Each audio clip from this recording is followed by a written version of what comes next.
Welcome everyone to a new virtual job shadow. Today I want to give you a behind the scenes look at a commercial I recently shot for a company called Nu Skin promoting their new toothpaste. The whole idea behind this commercial was to inspire people to smile more in life. So the video was to be called Choose to Smile, and the concept was to bring in random people, they were actually actors, and then we asked them a set of questions that would bring out sad responses and then another set of questions that would bring out happy responses to make them smile. And then take a picture at the end of each of those set of questions and compare the two photos side by side at the end to show how much of a difference it makes to smile. Now, as far as product placement or branding goes, we didn't want it to be an in-your-face ad flashing bottles of toothpaste and showing people brushing their teeth. We wanted to create an emotion and subtly show people smiling and showing their pearly whites throughout the video. And the only branding we included was the Nu Skin logo at the very end, and the product placement was to be done by the distributors or salesmen who were going to be using this video to promote the toothpaste. So I always make sure to discuss with my client beforehand what the commercial is going to be used for and how it's going to be distributed, and that way I know what level of product placement will be most effective. Now for this commercial, we debated whether to hire actors or just pull random people off of the street and try and make it super organic, but by the end of the shoot I was very glad we chose to use actors because they just know how to present themselves better on camera, making my job so much easier as a cinematographer and an editor. Not to mention we were able to handpick the right look, giving us diversity of age, race, gender to align with the client's demographic. And even though they were all actors, they didn't know what questions were going to be asked, so the responses and emotions we captured were all real and organic, so it worked out great. So when you have the budget, I think it's definitely worth paying to have professional on-camera talent. You can have amazing cameras and scripts and lighting and concepts, but if you go cheap on the talent and just use your friends as actors, it can make the whole production feel cheap and unprofessional. Speaking of budget, we didn't have a huge budget on this one. The client gave us about $8,000 to make the whole production come together.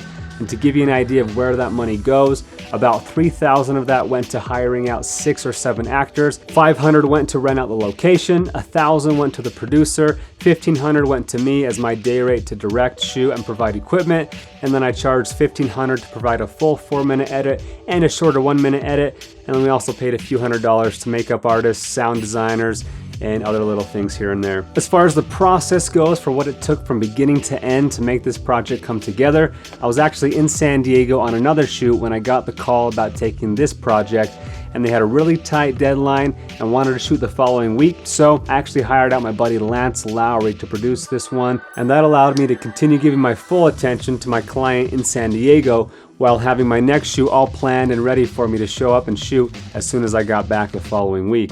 As far as setting up the scene for this one, I'm actually going to take you on set to hear my thoughts. I just want to talk real quick about the setup we got going here. First off, we have our beautiful Rhino slider.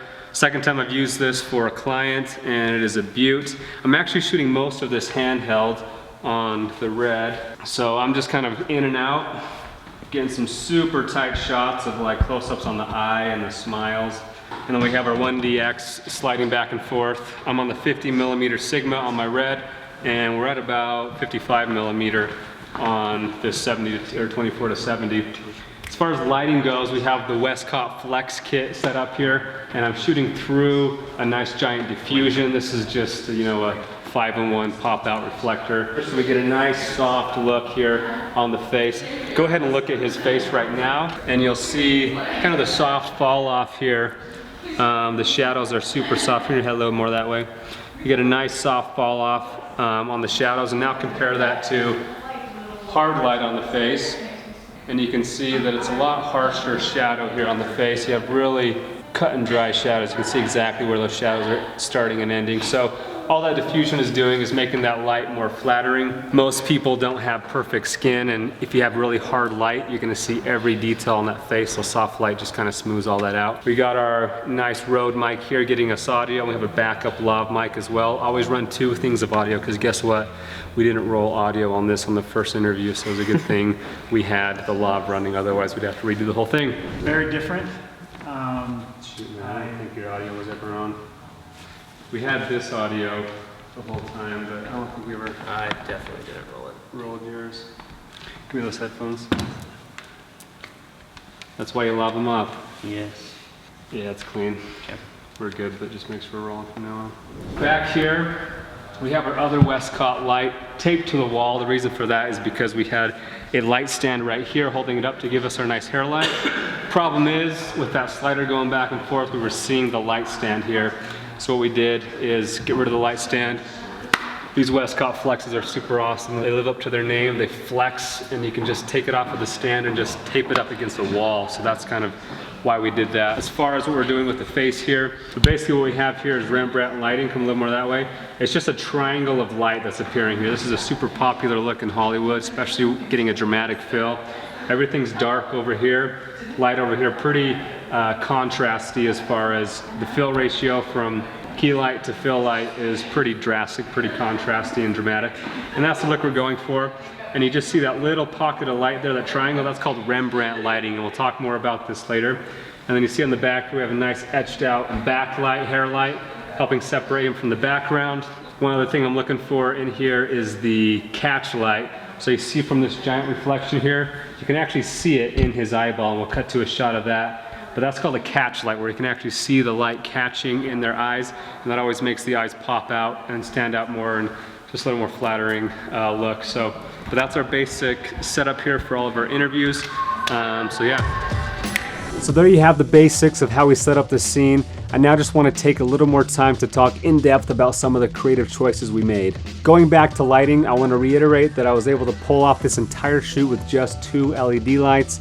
The Westcott Flex 1x1 bicolor 2-light cine travel kit is the exact kit I used for this shoot. Highly recommend it. You can check it out in the description below.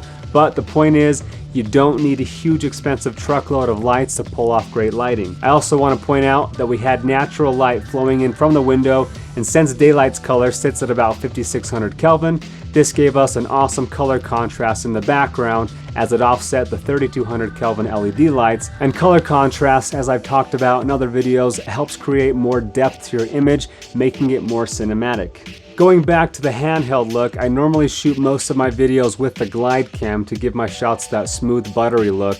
But for this one, I wanted it to feel more organic, like a fly on the wall. So I chose to go handheld on this one with my red weapon and the 50mm Sigma Art lens. The reason I chose the 50mm is because it's the focal length that most closely replicates what our human eye sees.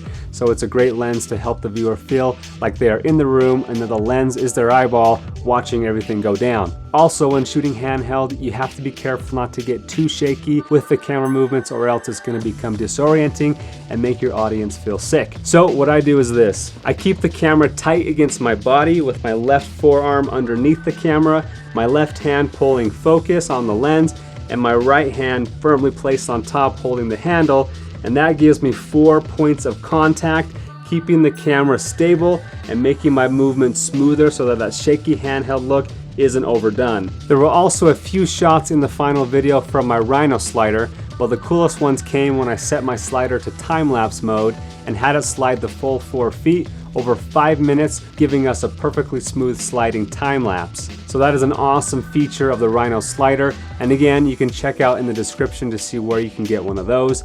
And just FYI guys, all full-time Filmmaker members get 10% off Rhino sliders, refurbished glide cams, and all Westcott lighting gear as well. Jumping into the camera settings now, for this commercial I wanted a super shallow depth of field, so I shot the whole thing at a 1.4 aperture. My shutter speed was at a 1/48th of a second, and my ISO was at 800, which is native for the Red. My frame rate was set to 24 frames per second for most of the shoot, except for some B-roll shots that I wanted in slow motion.